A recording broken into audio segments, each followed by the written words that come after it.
नमस्कार मित्रों, मेरे चैनल में आपका स्वागत है। आज हम बात करेंगे नवरात्रि के दूसरे दिन पूजी जाने वाली माँ ब्रह्मचारिणी की कथा और पूजा विधि के बाद माँ ब्रह्मचारिणी का स्वरूप अत्यंत दिव्य और तपस्विनी है। इनके दाहिने हाथ में जपमाला और बाएं हाथ में कमंडल होता है। सफेद वस्त्र धारण करने वाली ये माता शांति, तप और पवित्रता का प्रत पौराणिक कथा के अनुसार माँ पार्वती ने बचपन से ही यह निश्चय कर लिया था कि वे भगवान शिव को ही अपने पति के रूप में प्राप्त करेंगी। इस संकल्प को पूर्ण करने के लिए उन्होंने कठोर तपस्या आरंभ की।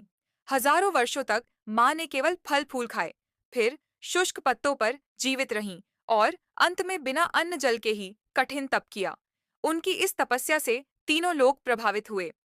आखिरकार उनकी भक्ति और तप से प्रसन्न होकर भगवान शिव ने मां पार्वती को अपनी अर्धांगिनी के रूप में स्वीकार किया।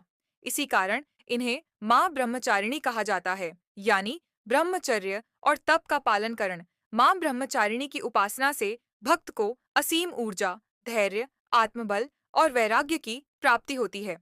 जो साधक पूरे मन से इनकी आराधना करता है, उसके सभी कष्ट दूर हो जाते हैं और उसे धर्म, अर्थ, काम और मोक्ष चारों पुरुषार्थ की प्राप्ति। नवरात्रि के दूसरे दिन प्रातः स्नान करके मां ब्रह्मचारिणी का ध्यान करें। सफेद वस्त्र, सफेद पुष्प, अक्षत, रोली और चंदन अर्पित करें। मां को गन्ने का रस, शक्कर या शहद का भोग विशेष प्रिय है। इसके बाद मंत्र का जाप करें। एयूएम देवी ब्रह्मचा। इस प्रकार नवरात्रि के दूसरे दिन मां ब्रह्मचारिणी की पूजा करने से जीवन में शांति, धैर्य और आत्मबल की वृद्धि होती है।